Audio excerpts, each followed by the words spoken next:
सबसे पहले हम लोग ट्वीट लेके आते हैं प्रधानमंत्री का। जो ट्वीट है यहाँ पर आप देखिए, प्रधानमंत्री नरेंद्र मोदी का कल शाम को रात को एक ट्वीट आया यहाँ पर और काफ़ी इंपॉर्टेंट है। आप उसको समझिए। स्टॉक स्पेसिफिक भी जो है बहुत सारी चीज़ें जो है वो आने वाले दिनों में होती हुई दिखेगी। एक थीम जो है वो तैयार हो रही है, उसके ऊपर मैंने बार बार भी चर्चा करी है यहाँ पे और अभी भी एक मौका है। तो देखिए, सबसे पहले एक बार ट्वीट लेके आते हैं प्रधानमंत्री का। प्रधानमंत्री मोदी ने यहाँ पे क्या कहा? प्रधानमंत्री मोदी ने कहा कि आज अपनी जो सिविल न्यूक्लियर जो यात्रा है उसमें एक अहम कदम उठा रहा है। यहाँ पर परमाणु कार्यक्रम के जो दूसरे स्टेज है उसको आगे बढ़ा रहे हैं। यहाँ पर पीएम मोदी ने आगे ये भी लिखा कि यहाँ पे कलपक्कम में जो देश में डिज़ाइन और जो यहाँ पर हम लोग आगे प्रोटोटाइप फास्टर ब्रीडर रिएक्टर जो बना रहे हैं, क्रिटिकलिटी जो है उसकी वहाँ तक हम लोग पहुँच गए हैं। एक बार अगर हमें स्टिल मिल जाए प्रधानमंत्री मोदी के ट्वीट का तो वो हम लोग जरूर दिखाएंगे।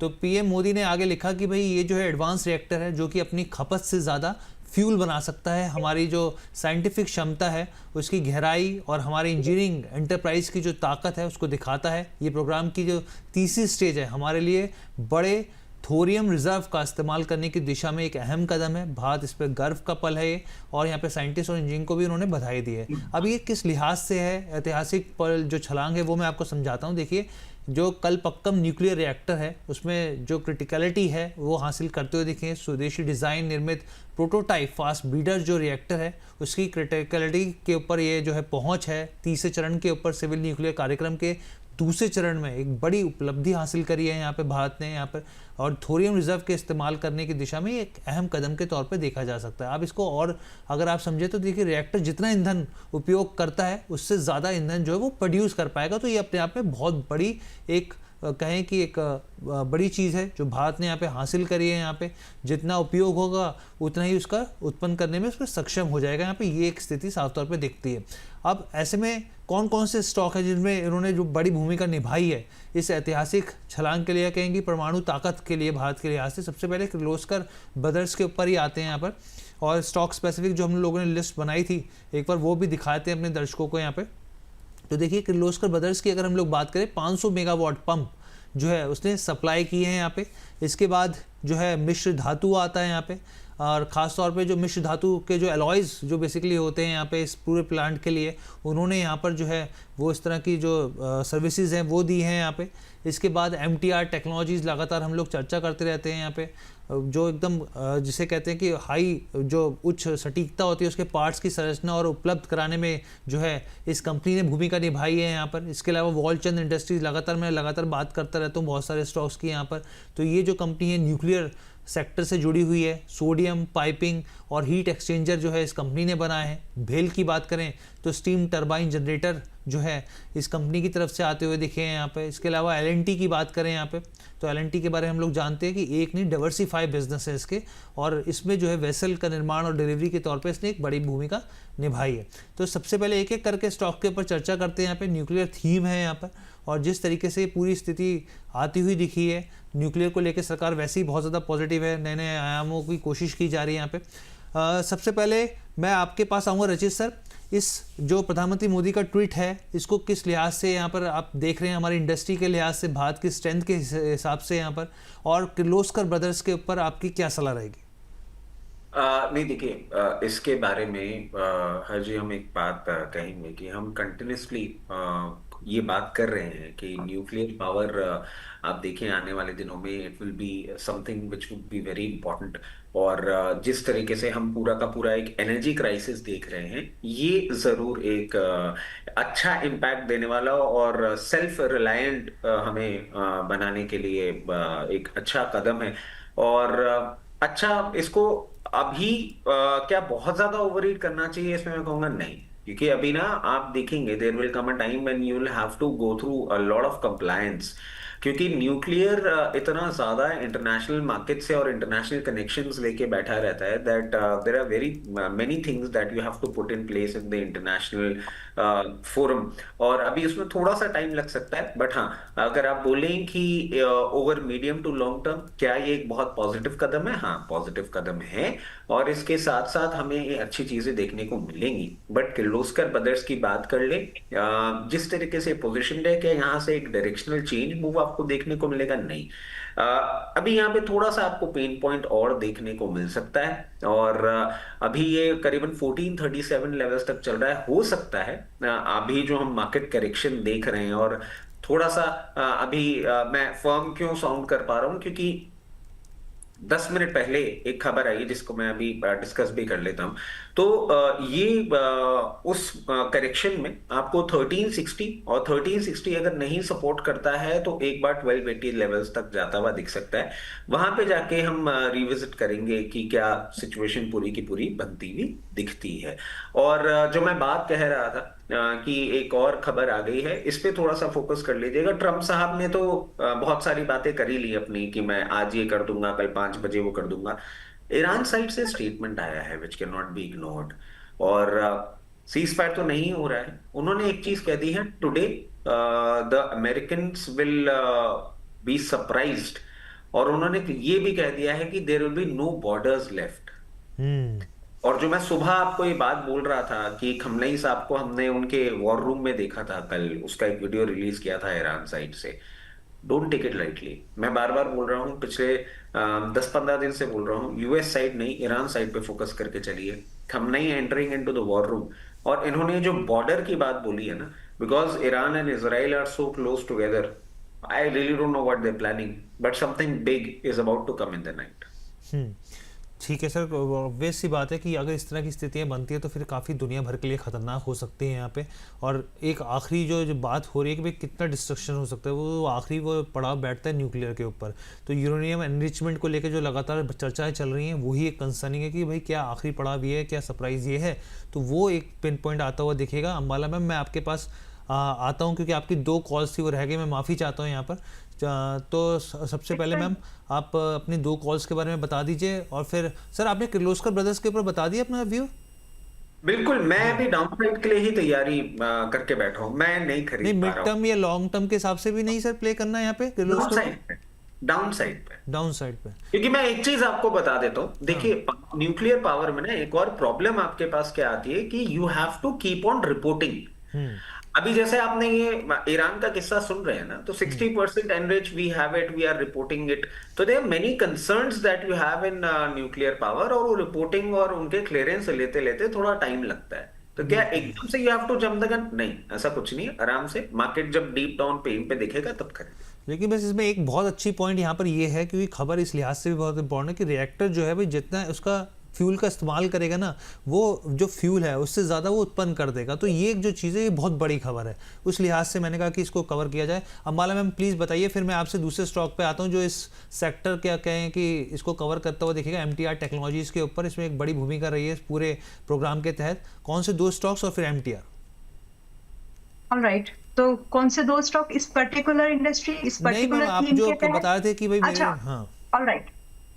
एक तो हम लोगों ने विमता लैब ऑलरेडी डिस्कस कर चुके हैं 420 के पास में, तो अब तो उसके लिए टारगेट का वेट करना है 450 का। शोभा लिमिटेड हम लोग देखते हैं। शोभा अभी चल रहा है 1220 और 30, इस रेंज में हम शोभा को देख सकते। रियलिटी स्टॉक है, जी। इसको देख सकते हैं। और यहाँ से अगर आप देखेंगे, मैंने वैसे बाबूराव जी को भेज दिया था, अभी ये 237 का हो गया है, 30 ओह। पॉइंट और ऊपर है। बट टू मी 1220 से 1230 की रेंज की बाइंग है, जी। तो मैं उसी को कंसीडर कर रही हूँ। करंट लेवल पर भी बाय होता है वैसे। जी। तो 1280 से लेकर 1340 और 1400, ये 3 टारगेट्स है जो कि मुझे लगता है कि अगले कुछ दिनों या फिर हफ्ते बोलिए आपको दिख जाएंगे। पहले टारगेट के आप 4-5 दिन के अंदर भी रख सकते हैं, but if you are getting like 1340 और 1400 तो आपको तो कब इंतजार करना पड़ सकता है। स्टॉप लॉस यहाँ पर 1150 का होगा। ठीक है। जी। इसके साथ ना कुछ स्टॉक्स है जहां पर रिकमेंडेशन दी पिछले 10-8 दिन के अंदर में या फिर कल भी, तो उन स्टॉक्स टारगेट हुए हैं। आई एम जस्ट नेमिंग सम। टीटागढ़, आप देखिए कि आज बहुत अच्छे मूवमेंट पर टीटागढ़ का पहला टारगेट जो आप लोगों को दिया गया था, अभी पिछले 60 दिन पहले रिकमेंडेशन में आया था, और आज ये 8 से 9% अप है। तो अप्रोक्सीमेटली 15% का गेन आप लोगों को मिल रहा है। If you want you can book, बाकी मैं भी बुलिश हूँ इस पे। दूसरा है ओसवाल पंप, 295 से 315 की रेंज ओसवाल पंप ने बाइंग रिकमेंड की थी। 10 दिन पहले का लगभग ये ट्रेड है, और तब से अब तक 350 का हाई ओस पंप में टारगेट के तौर पर आ चुका है। Then we have industries, Praj industries में भी आपको तो मालूम ही है कि शुगर्स की जब बात चल रही थी तो Praj industry was the only left जी स्टॉक कि सबके टारगेट हो गए थे, रेणुका, मगध, अवर, एवरीथिंग। प्रज का बाकी था जिसका कल हमने रिवाइज करके 440 से 450 प्रज इंडस्ट्रीज का 300 सॉरी कल कराया था, उसका भी 350 पर आज पहला टारगेट हिट हो चुका है। बाकी बाइंग चाहे 295 की हो, 315 की, जहां की भी बाइंग हो, फर्स्ट टारगेट हायर एंड पर अभी आज आ चुका है। सिक्योर डिसीजन 12-15% का प्रॉफिट है जो कि आज आपको से कम मिल रहा होगा। लिस्ट बड़ी है, फर्स्ट क्राई भी उसी में से एक है, इसका भी टारगेट आ चुका है लगभग 20-25 रन से, चाहे तो बुक करिए। कोप 1230 आ चुका है, इट्स अप टू यू। कोपर्स में अभी लगा है, अगर आप कैरी करना चाहें तो सकते हैं। इन एंड ऑल इन सी स्टॉक्स में 10 से 25% का लगभग गेन है और सारे स्टॉक्स या तो मार्च में या फिर अप्रैल में रिकमेंड किए गए थे और अभी भी इनमें मौका है। तो कहने का मतलब ये है कि आप स्विंग ट्रेडर थे और आपको 10 से 15% का प्रॉफिट इनफ लगता है इन्हें के या 10 दिन के दायरे पर, बुक इट, नहीं तो फिर 6 महीने होल्ड करो और अपसाइड में चलने दीजिए। Thank you. अच्छा मैम, इसमें क्योंकि हम लोग जिस थीम की बात करते हैं, मैं यहाँ पे मिश्र धातु निगम जोड़ देता हूँ क्योंकि यहाँ पे जो है स्पेशल अलॉय जो है उन्होंने ब्रीडर रिएक्टर के लिए जो है मुहैया कराए थे यहाँ पर, और ये काफ़ी हम लोग रडार पे रहते हैं, रिटेल निवेशकों के रडार पे भी रहता है ये स्टॉक। क्या करना चाहिए स्टॉक को लॉन्ग टर्म के हिसाब से भी और अगर मिड टर्म के हिसाब से भी मैम देखा जाए तो? इट्स अ जेम, मेटल में काम करता है बट ये जेम है और I am happy to say this. अभी ये 10% है since I recommended this in last week. 280-270 की रेंज में रिकमेंड किया था और 310 आज अभी आ चुका है विच इज 10% और आज ये दोबारा डिस्कशन पॉइंट पर बन रहा है लोगों के। सो कहने का मतलब ये है कि अभी भी इसमें राइट की मूवमेंट पोटेंशियल है अगर आपने अभी तक इसको बुक किया है, क्योंकि 315 was the first target as far as I can recall. आप अभी भी इसको होल्ड किए जा सकते हैं आराम से 350, 410 और अगर ये पूरा मूवमेंट अगर ये बहुत जल्दी हो जाता है तो 500 रुपए के टारगेट इसमें आपको दिखे। एंड जो स्टॉप लॉस हमको यहाँ पर फॉलो करना है वो बहुत ही छोटा है अगेंस्ट दीज गेट्स। आपको सिर्फ जो रिसेंट लो बना था मार्च का, यानी 2000 अभी जो रिसो बना है वो है 260, उसी का स्टॉप लॉस मेंटेन करिए सारे टारगेट्स को चेस करने के लिए। तो मिधानी में है और मिश्र धातु इज समथिंग की मतलब जितने भी गवर्नमेंट वाले बड़े प्रोजेक्ट्स होते हैं जी, सेल हुआ, मिधानी हुआ, इसका नाम ही नहीं है। तो इस थीम को आप ये समझ ले जी। ठीक है, अब हम लोग आगे बढ़ते हैं यहाँ पर, और जिस तरीके से और कंपनियां जिसमें बड़ी भूमिका निभाई, जिसमें एमटीआर भी है। और अंशु सर, मैं आपसे समझना चाहता हूँ कि भारत सरकार का जो न्यूक्लियर पावर कैपेसिटी है 2047 तक उसको 100 गीगावाट तक ले जाने की है, और लगातार हम लोग देख रहे हैं इस तरह की जो कोशिशें हैं वो हो रही हैं और सफल भी हो रही हैं। इसमें एमटीआर की भी भूमिका रही है यहाँ पर। हाई टॉलरेंस जो मूविंग पार्ट्स होते हैं उसको उपलब्ध करवाने में स्टॉक की काफ़ी कंपनी की भूमिका रही है यहाँ पर। आप कैसे देख रहे हैं, आज भी तेजी है स्टॉक के अंदर? तो देखिए एमटीआर टेक में रेगुलरली बाई देते आ रहे हैं, ऊपर भी चला है, टारगेट्स भी अचीव हुए हैं। अब यहाँ से नए सिरे से बाइंग के लिए थोड़ा सा एक बार के लिए वेट करना चाहिए। एमटीआर टेक में तेजी है लेकिन 3796 ये लेवल 7 से 8 बार रिजेक्ट हो चुका है और 3 बार 50 डे मूविंग एवरेज से सपोर्ट लेके ये ऊपर आया है लेकिन रेजिस्टेंस नहीं तोड़ पाया। तो मैं थोड़ा सा वेट एंड वॉच के मूड के ऊपर क्लोज करके कंफर्मेशन देता है कि हाँ ब्रेकआउट ले लिया हूँ वॉल्यूम के साथ, तब मेरा इंटरेस्ट जरूर रहेगा। तो मैं ये नहीं बोल रहा हूँ कि नहीं खरीदना है या सेल कर देना है। अगर आपके पास है तो बिल्कुल रखिए, अगर नहीं है तो थोड़ा सा रुक जाइए, 3800 रुपये निकल जाने दीजिए, कंफर्म ट्रेड मिल जाए। जब कंफर्म हो जाए कि हाँ ये ऊपर जा रहा है तब लेंगे। तो थोड़ा सा 3800 के लिए वेट कर लीजिए, 3800 के ऊपर महंगा बाई कीजिए। महंगा बाई करेंगे और महंगा बिकेगा, सस्ता बाई करने जाएंगे तो थोड़ा सा सस्ता बिक जाएगा, तो अवॉइड करना चाहिए। दूसरा एक स्टॉक है सर JWL, मैं लगभग 672 रुपए से इस पर नेगेटिव रहा हूँ। 240-250 के लिए बाइंग क्लाइमेक्स के बाद सारे टारगेट्स टेस्ट हुए और आज बाउंस बैक कर रहा है। तो अगर बाउंस बैक में आपको पार्टिसिपेट करना है तो 268 रुपए चल रहा है, यहाँ पे बाई कर सकते हैं। 260 रुपए का स्टॉप लॉस रहेगा, 268 में बाई करना है, 260 रुपए का स्टॉप लॉस रहेगा और टारगेट आप ले लीजिए 275 और 280 का। ठीक है, तो यहाँ पे जुपिटर वैगन्स को लेके सर की सलाह आ गई। यहाँ पे अंशु सर की जो लेवल्स है आप उसको ध्यान दीजिए। स्टॉप लॉस टारगेट सर 1830 रुपए हो गया, थोड़ा थोड़ा माल हल्का करते चलिए क्योंकि अब दोनों साइड से धमकियां बहुत लंबी आई हैं। रात को कुछ गड़बड़ हुई तो पोजीशन हल्की रहेगी, ज्यादा अच्छा रहेगा।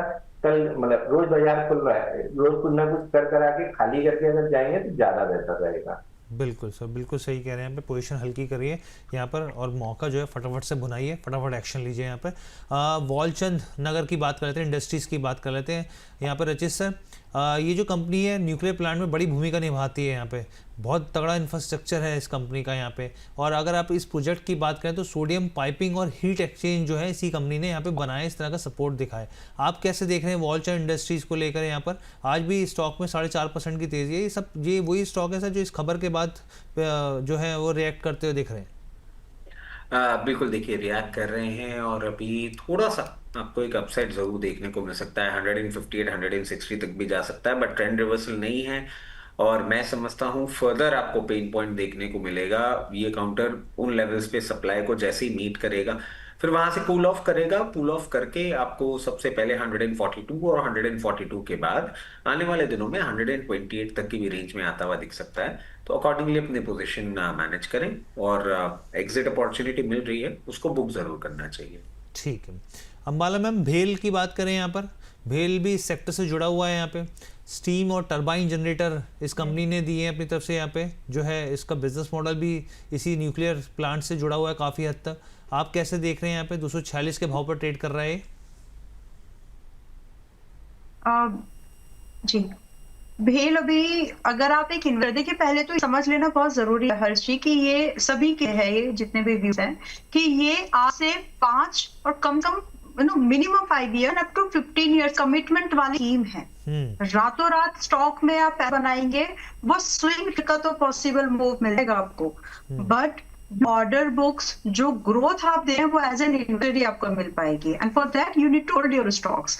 हैविंग सेड दिस, ये इसलिए एक्सप्लेन किया है क्योंकि भेल जैसे स्टॉक अगर आप आज की डेट में खरीदे, मान लीजिए मैं अभी आज खरीदने के लिए नहीं बोल रही हूँ, जस्ट कि मान लीजिए आप अभी खरीद रहे हैं तो आपका रिस्क बहुत बड़ा है यहाँ पर। और अगर आप इन्वेस्ट की तरह देखें तो these stocks has a potential जो आपको CAGR 35% जनरेट करके दे सकते हैं if you hold it for at least 5 years. But as of now trade के पास 10-15% का movement you can expect. So अभी चल रहा है 245 पर। अगर आपको ट्रेड करना है, सिर्फ मैं बहुत ही कंजर्वेटिव ट्रेड बता रही हूँ आपको कि अगर आपको सिर्फ ट्रेड करना है तो 245 पर लीजिए, 238 रुपए स्टॉप लॉस रखिए, और अपसाइड के लिए 254 और 265 के टारगेट का वेट कर लीजिए। But this not something you should trade, this counter is something you should invest. और इन्वेस्टमेंट के लिए you should have a road path, आपका पाथ क्लियर होना चाहिए कि कैसे इन्वेस्टमेंट प्लान करनी है। तो आज के इस पॉइंट पर अगर आप चाहते हैं एक लॉन्ग टर्म इन्वेस्टर बनना, तो you should not deploy more than 50% of allocated asset. जो भी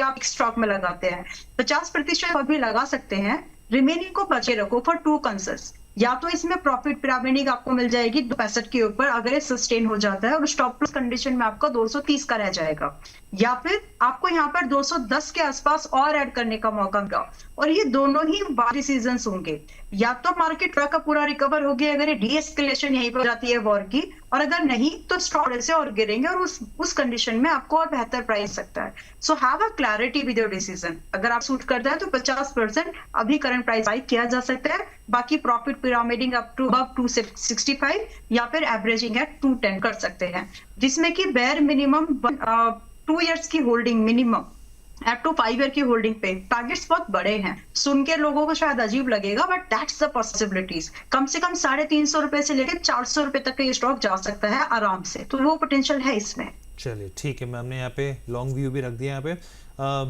आगे मैं यहाँ पे बढ़ता हूँ, अंशु सर के पास आता हूँ। फटाफट 5 रुपए 35 पैसा बन रहा है, 273-35 का हाई बन रहा है, माफ कीजिएगा, आधा बुक कर लेना चाहिए। JWL अभी 268 में बाई लिया था, 73-35 चल रहा है, आधा तो बुक कर ही लीजिए ताकि घर से कुछ ना जाए।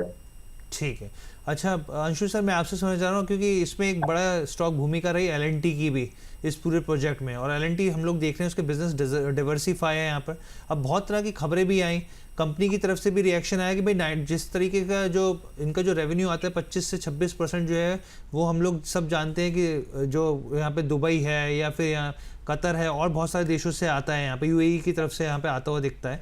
मैं आपसे समझना चाह रहा हूँ कि कई रिपोर्ट्स ये आई, ये कहती हैं कि भाई FY27 के एस्टिमेट्स ये कहते हैं कि कंपनी की अर्निंग जो है वो और गिरते हुए दिख सकती है, लेकिन दूसरी ओर इस तरह की भी यथास्थिति दिखती है कि कहा जाता है कि भाई जो इंफ्रास्ट्रक्चर डिस्ट्रॉय हुआ है उसको भी खड़ा करने में वापस लार्सन टोब्रो को ही इस तरह के प्रोजेक्ट्स मिलते हुए दिखेंगे। इन सब के बीच में आप कैसे देख रहे हैं L&T को? अच्छा देखिए, बहुत लॉन्ग टर्म के पर्सपेक्टिव से तो मेरे को अभी नहीं समझ में आ रहा है, क्योंकि पुराना जो स्ट्रक्चर था, पहले तो दो चीजें, एक स्ट्रक्चर में 3100 का ब्रेकआउट था, उसका लगभग टारगेट 4400 का कंप्लीट हुआ है, तो पहली उसकी प्रॉफिट बुकिंग, दूसरी खराब न्यूज। अगर 2-5 दिन 8 दिन के पर्सपेक्टिव से लेना है तो 3800 रुपए तक जा सकता है बाउंस बैक में। बट अगर आपका नजरिया इस समय लॉन्ग टर्म का है तो स्ट्रक्चर में डेंट आया है, तो जब तक वो क्लीनली उसको नेगेट करके 3900 के ऊपर नहीं टिकना स्टार्ट करता है, चार्ट में कोई बहुत अच्छी स्ट्रेंथ नहीं बनेगी। तो मैं लॉन्ग टर्म या शॉर्ट टर्म के पर्सपेक्टिव से अवॉइड के मूड में हूँ। हाँ, 2-4-5-8 दिन का ट्रेड करना है तो 3800 रुपए तक बाउंस बैक मिल सकता है, बट उससे ज्यादा अभी कुछ नहीं दिख रहा है कि इसमें पैसा कमिट करके छोड़ना चाहिए। अगर ये स्टोरी डेवलप होती है कि मिडिल ईस्ट में इंफ्रास्ट्रक्चर डेवलप करने इनको ऑर्डर मिलते हैं और ये सब, तो हम उस समय तो जरूर ऑर्डर जब मिलेंगे तो डिस्कस करेंगे। तब तक थोड़ा सा स्ट्रक्चर भी सुधार चुका रहेगा तो तब देखेंगे। हम फिलहाल के लिए 3800 तक बाउंस बैक, बस इससे अलावा कुछ भी नहीं करना है। शांति से लॉन्ग टर्म पर्सपेक्टिव वाले स्टॉक के लिए अभी नहीं उसका सेटअप है, अवॉइड करना चाहिए। तो अंशु सर एक चीज़ बताइए, जो लोग जो बेसिकली इन्वेस्टर्स हैं लॉन्ग टर्म के हिसाब से जो L&T में देख रहे हैं कि भाई हमें लग रहा है कि वैल्यू बाइंग है, आपको दिख रही है वैल्यू बाइंग यहाँ पर या नहीं? नहीं सर, वैल्यू बाइंग अभी तो मेरे को नहीं दिख रही है, क्योंकि L&T में नहीं टूटना चाहिए था, वो लेवल था 4160। 4160 टूटने के बाद से हम डिस्कस करते आ रहे हैं 3853, 3405, 3121। तो 3405 से बाउंस बैक आया है, ये वापस से 3800, 3853 जो प्रीवियस ब्रेकडाउन पॉइंट था उसको रिटेस्ट करने जाएगा। उसके ऊपर निकला तो जरूर फिर आप बाई कर सकते हैं, नहीं तो अगर वहां से रिजेक्ट हुआ तो 3405 तोड़ेगा और 3121 आएगा। तो मैं वेट एंड वॉच के मूड में हूँ, मेरे को बहुत जल्दी नहीं है, थोड़ा सा महंगा खरीद के और महंगा बेच दूंगा, सस्ता खरीदने के चक्कर में ऐसा ना हो और सस्ता बिकने लगे। ठीक है सर। अंशु सर बहुत बहुत धन्यवाद, मुझे बताया गया कि आप 11 बजे तक हमारे साथ रहेंगे। थैंक यू सो मच हमारे साथ जुड़ने के लिए। साथ ही प्लीज़ डिस्क्लेमर भी शेयर कर दीजिए। सर, जितने भी स्टॉक हमने बात की कोई भी मेरे पर्सनल पोर्टफोलियो में नहीं है, क्लाइंट्स की, कंपनी की और दर्शकों की पोजीशन जरूर हो सकती है, क्योंकि मल्टीपल मीडिया प्लेटफॉर्म्स पे हमें डिस्कस करना है, बट मेरा कोई पर्सनल पोजीशन नहीं है, ना ही कोई कॉन्फ्लिक्ट ऑफ इंटरेस्ट है। ठीक है sir, thank you so much sir हमारे साथ जुड़ने के लिए। धन्यवाद। तो अंशु सर थे और उनकी लगातार जो पिक्स थी वो आपको मिल रही थी यहाँ पे बहुत सारे लेवल्स थे। उन्होंने जहाँ जहाँ बताया भाई आप अपना प्रॉफिट बुक करते चलिए, तो उसको मिस मत कीजिए, लापरवाही मत कीजिए बिल्कुल, क्योंकि बाजार जो है वो वॉलेटाइल है, काफ़ी हाईली वॉलेटाइल है, इस चीज़ का आप ज़रूर ध्यान रखिए। अब हम लोग आगे बढ़ते हैं यहाँ पे, तो रचित सर के पास जाऊँगा। सर, इससे जुड़ा एक आखिरी स्टॉक में लेना चाहूँगा NTPC जो थीम है, और मैम के पास फिर मैं NTPC ग्रीन के ऊपर आ जाऊँगा। NTPC कैसे देख रहे हैं आप यहाँ पर? देखिए, एनटीपीसी भी बहुत टाइम से हम बात कर रहे हैं लोअर लेवल से कि न्यूक्लियर का एक बहुत बड़ा बेनिफिशियरी है, और कहीं ना कहीं सपोर्ट लिया है इसने। अभी आप देखिए 360 रुपए के आसपास एक बाउंस बैक मूव देखने को मिल रहा है। बैक पर the entire movement that we are seeing in power sector time and again वो आ रहा है, बट हाँ ये ट्रैप हो सकता है, क्योंकि पावर सेक्टर में अच्छा करेक्शन अभी हम देख रहे हैं। और अभी आपने देखा भी होगा, एक रिपोर्ट आई है वेदर डिपार्टमेंट की, इस बार भी पीक गर्मी नहीं पड़ने वाली है, जो हम कंटिन्यूसली ये सब बातें कर रहे हैं। और उन्होंने तो ऐसी रिपोर्ट दी है स्काईमेट ने कि करेला वो भी नीम चढ़ा कि ना तो गर्मी पड़ेगी ना बारिश आएगी। So they have given the entire problematic this thing. That is the reason I'm saying कि अगर आपको हायर लेवल पे एग्जिट अपॉर्चुनिटी मिलती है अराउंड 380, 384, प्लीज एग्जिट, क्योंकि जैसे ही अब ये करेक्ट करेगा और 360 के लेवल्स ब्रीच करेगा, I don't see any support before 348। 348 पहला सपोर्ट होगा, और जो कार्नेज मार्केट में आता हुआ दिख रहा है उसके चलते हो सकता है आपको 324 लेवल्स भी मिले, इसको भी हाई लेवल्स पे सेल ही करें। भी पहले रिपोर्ट भेज देते हैं। अभी मैंने हाल ही में एक एसी खरीद लिया, मैंने, मुझे पता होता तो मैं नहीं खरीदता, रुक जाता। नहीं, आपने अच्छा किया, आपने एसी खरीद लिया, क्योंकि गर्मी पड़े नहीं पड़े एसी आपके लिए एक प्रॉब्लम बनने वाला है। जो चिपसेट है ना वो भी एक प्रॉब्लम है, और कॉपर भी एक प्रॉब्लम है, पीवीसी भी। अच्छा किया खरीद लिया, बस उसको हीलियम भी maintain प्रॉब्लम है सर। हाँ हीलियम भी प्रॉब्लम है सर, गैस। हाँ, हीलियम भी प्रॉब्लम है, और क्लियर केस है, उसको अच्छे से रखिएगा, क्योंकि आने वाले 3-4 सालों में जो इनकी प्राइसिंग होने वाली है और सब सिचुएशन बनेगी। Good you bought it on time, तो मैं तो कहूंगा अच्छी चीज है, अच्छा किया आपने। अभी की गर्मी नहीं, आने वाले जो तूफान है उसकी सोचिए। ठीक है, Ambala ma'am, NTPC green. NTPC के साथ पीएफसी भी देख लेंगे कि अगर ठीक है। फाइनेंसिंग की बात हो रही है प्रोजेक्ट्स की, then we should consider FC also. Well, तो एनटीपीसी ग्रीन की पहले बात कर लेते हैं। अभी बात तो ग्रीन एनर्जी की हो रही है, दो इट्स लिटिल डिफरेंट, बट जब भी non crude base energy segment की बात आती है तो इसका नाम शुमार होता ही है, और अभी चल रहा है 98 पर। And I am happy to say this again, मुझे तो अच्छा लगता है कहते हुए, बताते हुए कि अभी रिसेंटली हम लोगों ने इसको एयू में भी 87-90 की रेंज पर रिकमेंड किया है, और आज जब दोबारा इसका नाम आया है तो ये 97 पर चल रहा है। एक बार टारगेट आ चुका है, दोबारा एंट्री के लिए बताया था कि 92-91 के आसपास आए तो दोबारा एंट्री कर लेना, और वो आया, और उसके बाद भी ये 97 पर अभी भी है। सो चाहे आप 88 से आए हो या आप 92 के प्राइस पॉइंट से वापस, यू आर, या तो आप कम से कम 10%, 11% के प्रॉफिट है, या फिर मिनिमम 5। आगे का जो आउटलुक है अभी भी बहुत पॉजिटिव है। स्टॉक स्पेसिफिक एक्शन लीजिए। स्टॉक्स एनर्जी सेक्टर में जो स्टॉक आपको लग रहा है कि वैल्यू पिकिंग प्राइस पर और पूरे कॉन्सेप्ट पर अगर दिख रही है, वहीं पर पैसा लगाइए। उसमें से एनटीपीसी ग्रीन है, इसीलिए 2 बार भी मौका मिला, रेकमेंड किया है, और आगे अभी भी यही व्यू है। We are holding it for another 6 और a year, this is your account, you can really trust on. रही बात बेसिक मिनिमम, जो बेयर मिनिमम टारगेट है, अब भी यहाँ पर 105 और 125 के टारगेट है जो आते हुए रहेंगे। अब स्टॉप लॉस सेटिंग जो है, स्टॉप लॉस सेटअप जो है, वो थोड़ा प्रॉब्लम है यहाँ पर। आपका स्टॉप लॉस अगर आप आज खरीद रहे हैं, you got to accept this कि आप उन लोगों से पीछे हैं जिन्होंने % पहले एंट्री ली थी, या जिन्होंने % पहले एंट्री ली थी 92 या फिर 88 पर। तो आपका स्टॉप लॉस अभी बीच यहीं पर आप सेट करिए 90 पर, जो कि मार्च का या फिर अप्रैल का लो पॉइंट है अभी तक का। 90 रुपीज का स्टॉप लॉस रखे। 125 के टारगेट के लिए फ्रेश एंट्रीज भी बनाई जा सकती हैं।